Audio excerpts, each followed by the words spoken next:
Hello, good evening everyone. स्वागत है मेरे YouTube channel history mentor by Tusharika में। आशा करते हैं आप लोग अच्छे होंगे, आप लोगों का प्रिपरेशन भी अच्छी चल रही होगी। इस चैनल के माध्यम से हम लोग यूजीसी नेट हिस्ट्री के पीवाईक्यू कर रहे थे। इससे पहले हम लोग दिसंबर 2025, दिसंबर 2023 के पीवाईक्यू कर लिए हैं। आज हम लोग स्टार्ट करेंगे जून 2026 के पीवाईक्यू। तो देखिए, पहला क्वेश्चन है, मथुरा कला शैली के बुद्ध के चित्र दर्शाते हैं। तो मथुरा कला शैली में बुद्ध के चित्र क्या क्या दर्शाते हैं उनके बारे में पूछा गया है। पहला है चित्रणीय मोड़ों के साथ भारी अधोवस्त्र पहनना। बी है शंखाकारी किनारों वाला आभा मंडल। सी है घुंघराले या लहरदार केस। डी है पारदर्शी धोती पहनना। ई है कुंडलित उसनिये जो समुद्री शंख जैसे दिखाई देते हैं। तो मथुरा कला शैली में बुद्ध के चित्र दर्शाते हैं शंखाकारी किनारों वाला आभा मंडल, उसके बाद पारदर्शी धोती पहनना, फिर कुंडलित उसनिये जो समुद्री शंख जैसा दिखाई देते हैं। ये सब मथुरा कला शैली के बुद्ध के चित्र में है। और चित्रणीय मोड़ों के साथ भारी अधोवस्त्र पहनना नहीं है, फिर घुंघराले या लहरदार केस ये भी नहीं है। तो इस तरह से क्वेश्चन नंबर 1 का आंसर हो जाएगा ऑप्शन नंबर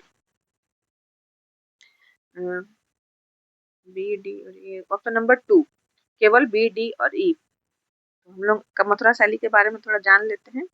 तो मथुरा कला शैली में बुद्ध की मूर्तियां हल्के लाल रंग के चित्तीदार बलुआ पत्थर से बनाई जाती थी। यह मूर्तियां या चित्र कुषाण काल में पहली से तीसरी शताब्दी में बनाए गए थे। और मथुरा कला शैली में बुद्ध की अधिकांश मूर्तियां अभय मुद्रा में हैं। तो इस तरह से इस क्वेश्चन का आंसर हो जाएगा ऑप्शन नंबर 2। आगे हम लोग देखते हैं क्वेश्चन नंबर 2। क्वेश्चन नंबर 2 में है, दक्षिण भारत में आंग्ल फ्रेंच संघर्ष से जुड़ी निम्नलिखित घटनाओं का आरंभ से शुरू करते हुए कालानुक्रम अनुसार व्यवस्थित करें। तो पहला है फ्रेंच द्वारा मद्रास पर कब्जा। तो फ्रेंच द्वारा मद्रास पर कब्जा किया गया था सितंबर 1746 ईस्वी में प्रथम कर्नाटक युद्ध के समय। बी में है जोसेफ फ्रैंकोइस डुप्ले भारत में फ्रेंच क्षेत्रों का गवर्नर बना। तो वो बने थे 14 जनवरी 1742 ईस्वी में। उसके बाद सी में है फ्रेंच और चंदा साहिब के बीच गठजोड़ की शुरुआत। तो ये हुआ था 1748 ईस्वी में। उसके बाद है मुजफ्फर जंग की हत्या। उसकी हत्या हुई थी 13 फरवरी 1751 में। और द्वितीय कर्नाटक युद्ध की समाप्ति हुई थी 1754 में। तो इस तरह से कालानुक्रम सजाने से इसका आंसर हो जाएगा, सबसे पहले हो जाएगा B, Joseph Francois Dupleix Bharat में फ्रेंच क्षेत्रों का गवर्नर बना। उसके बाद हो जाएगा ए, फ्रेंच द्वारा मद्रास पर कब्जा जो 1746 को हुआ था। उसके बाद हो जाएगा सी, फ्रेंच और चंदा साहिब के बीच गठजोड़ की शुरुआत हुई थी 1748 को। फिर हो जाएगा डी, मुजफ्फर जंग की हत्या हुई थी 13 फरवरी 1751 को। उसके बाद हो जाएगा ई, द्वितीय कर्नाटक युद्ध की समाप्ति हुई थी 1754 में। और द्वितीय कर्नाटक युद्ध शुरू हुआ था 1749 ईस्वी को और समाप्त हुआ था पांडिचेरी संधि के साथ। तो इस तरह से क्वेश्चन नंबर 2 का आंसर हो जाएगा ऑप्शन नंबर 3, बी, ए, सी, डी और ई। आगे देखते हैं हम लोग क्वेश्चन नंबर 3। उसमें है सूची 1 के साथ सूची 2 का मिलान कीजिए। सूची 1 में है संवत और सूची 2 में है शुरुआत का वर्ष। तो संवत में है, देखिए सबसे पहले है ए में है कलचुरी चेदी संवत, बी में है विक्रम संवत, सी में है गुप्त संवत और डी में है शक संवत। और शुरुआत का वर्ष दिया गया है 58 ईसा पूर्व, 78 ईस्वी, 248 ईस्वी, 319 से 20 ईस्वी। तो कलचुरी चेदी संवत शुरू हुआ था 248 ईस्वी में और उसकी शुरुआत की थी अभीर राजवंश के राजा ईश्वर सेन ने। उसका विक्रम संवत की शुरुआत हुई थी 58 ईसा पूर्व में और उज्जैन के सम्राट विक्रमादित्य ने इसे शुरू किया था। गुप्त संवत शुरू हुआ था 319-20 ईस्वी में। चंद्रगुप्त प्रथम ने अपने राज्यारोहण के समय इसको शुरू किया था। और गुप्त संवत और शक संवत के बीच 241 वर्षों का अंतर है। और डी में है शक संवत जिसकी शुरुआत हुई थी 78 ईस्वी में और कनिष्क द्वारा शुरुआत किया गया था। और शक संवत को भारत सरकार ने 22 मार्च 1957 को इसे देश के राष्ट्रीय पंचांग के रूप में अपनाया था। तो इस तरह से क्वेश्चन नंबर 3 का आंसर हो जाएगा ऑप्शन नंबर 1, ए का 3, बी का 1, सी का 4 और डी का 2। आगे है क्वेश्चन नंबर 4। देखिए क्वेश्चन नंबर 4 में है, निम्नलिखित में से किसकी अनुशंसा 1928 की नेहरू समिति रिपोर्ट में की गई थी। तो पहला है केंद्रीय और प्रांतीय विधायिकाओं के लिए पृथक निर्वाचन मंडल, दूसरा है भाषाई आधार पर राज्यों का पुनर्गठन, तीसरा है नवीन प्रांत की स्थापना के लिए बम्बई से सिंध का तत्काल पृथक्करण और चौथा है मुंबई बहुल प्रांतों में मुस्लिमों के लिए सीटों का आरक्षण। तो इस तरह से चौथा का आंसर हो जाएगा ऑप्शन नंबर 2, भाषाई आधार पर राज्यों का पुनर्गठन की अनुशंसा की गई थी इस नेहरू समिति द्वारा 1928 में ही नेहरू समिति द्वारा। तो देखिए, नेहरू समिति 1928 का गठन हुआ था सर्वदलीय सम्मेलन के दौरान। इस उप समिति का गठन हुआ था। इसके अध्यक्ष थे मोतीलाल नेहरू और सचिव थे जवाहरलाल नेहरू। तो आंसर हो जाएगा ऑप्शन नंबर 2, भाषाई आधार पर राज्यों का पृथक्करण। आगे है क्वेश्चन नंबर 5।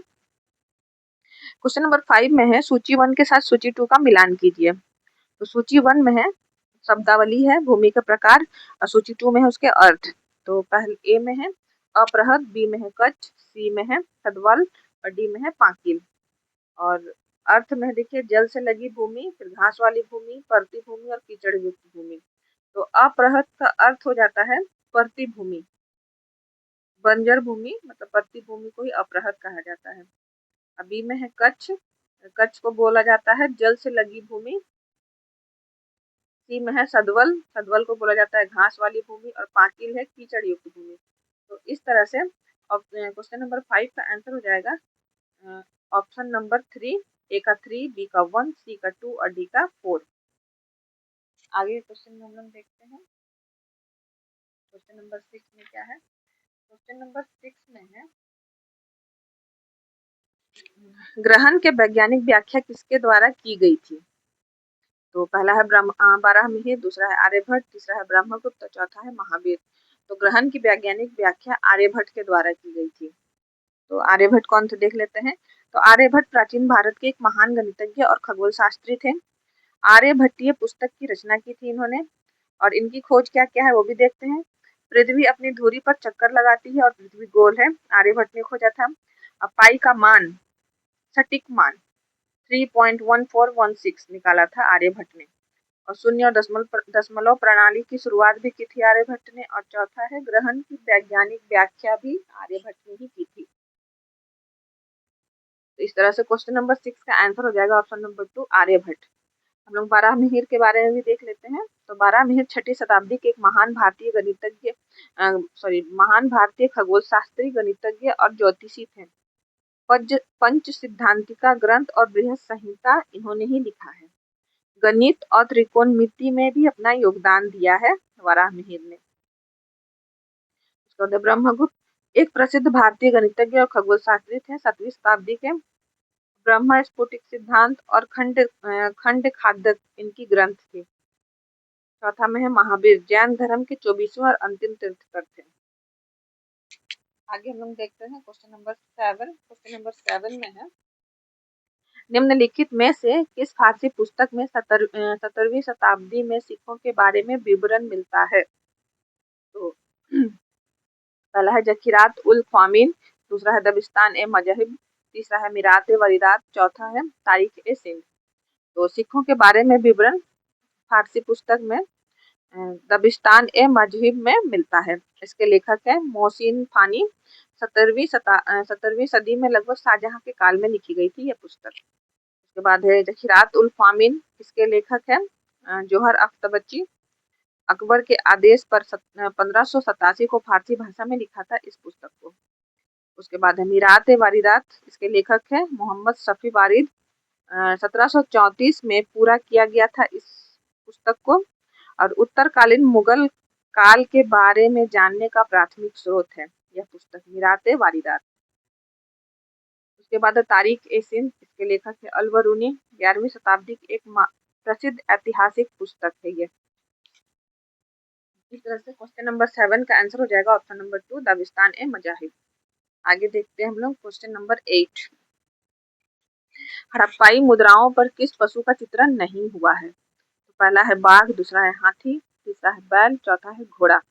तो हड़प्पाई मुद्राओं पर घोड़ा का चित्रण नहीं हुआ है और किसका किसका चित्रण हुआ है ये भी देख लेते हैं। तो बाघ, हाथी, बैल, जंगली सांड, बकरियां, इन सबों का हड़प्पाई मुद्राओं पर चित्रण हुआ है। तो इस तरह से क्वेश्चन नंबर 8 का आंसर हो जाएगा ऑप्शन नंबर 4, घोड़ा। आगे है क्वेश्चन नंबर 9। क्वेश्चन नंबर 9 में है, देखिए सूची 1 के साथ सूची 2 का मिलान कीजिए। सूची 1 में इतिहासकार का नाम है और सूची 2 में पुस्तक का नाम है। रिचर्ड जी फॉक्स, बी में है डेट ए कॉल, सी में है स्टुअर्ट गार्डन, डी में है बर्टन स्टीन। और पुस्तक का नाम है, देखिए पहला है Marathas Mauryas and state formation in 18th century India. दूसरा में है peasant state and medieval society in South India. 3 में है किन क्लैन राजा एंड रूल। और 4th में है नौकर राजपूत एंड सिपाही। सिपाही मतलब सिपाही।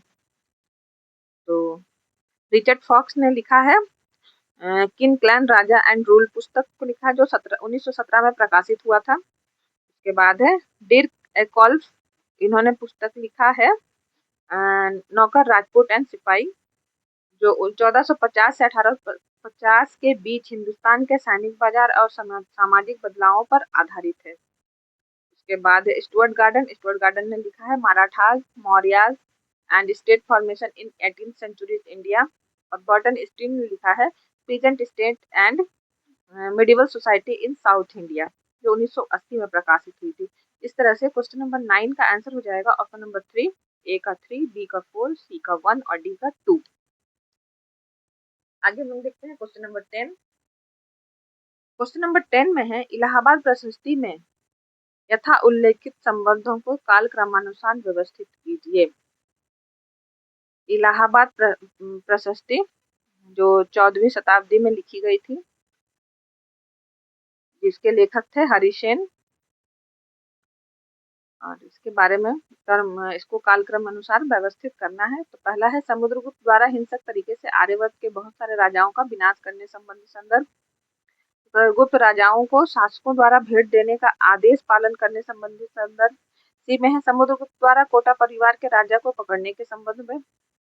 और डी में है समुद्रगुप्त द्वारा बहुत सारे दक्षिण भारतीय राजाओं को पकड़ने और फिर उसे छोड़ने के संबंधित संदर्भ में। फिर ई में है कुछ राजाओं द्वारा समुद्रगुप्त को समस्त सेवाएं प्रदान करने व गुप्त गरुड़ मुद्रा का उपयोग चाहने संबंधी। तो इस तरह से क्रम के अनुसार सजाने में इसका आंसर हो जाएगा ऑप्शन नंबर ए। पहले हो जाएगा सी में है समुद्रगुप्त द्वारा कोटा परिवार के राजा को पकड़ने के संदर्भ में। उसके बाद हो जाएगा ए समुद्रगुप्त द्वारा हिंसक तरीके से आर्यवर्त के बहुत सारे राजाओं का विनाश करने के संबंधित संदर्भ में। उसके बाद हो जाएगा बी गुप्त राजाओं के शासकों द्वारा भेंट देने का आदेश पालन करने के संदर्भ में। उसके बाद हो जाएगा डी समुद्रगुप्त द्वारा बहुत सारे दक्षिण भारतीय राजाओं को पकड़ने और फिर छोड़ने के संबंधित संदर्भ में। और ई हो जाएगा कुछ राजाओं द्वारा समुद्रगुप्त को समस्त सेवाओं प्रदान करने और गुप्त गरुड़ मुद्रा का उपयोग चाहने के संदर्भ में। इस तरह से आज का सेशन हम लोग यही समाप्त करते हैं। मेरा सेशन कैसा लगा आप लोग कमेंट जरूर कीजिएगा और मेरे सेशन को शेयर जरूर कर दीजिएगा और लाइक और सब्सक्राइब भी जरूर कर लीजिएगा। और जो मेरे इस चैनल पे नए हैं वो मेरे पिछले वीडियो में जाके दिसंबर 2025 और दिसंबर 2023 के PYQs देख लेंगे। आगे के क्वेश्चन हम लोग नेक्स्ट सेशन में करेंगे। और आज जो मैंने सेशन किया है ये सारे क्वेश्चन सारे PYQ जून 2026 के हैं।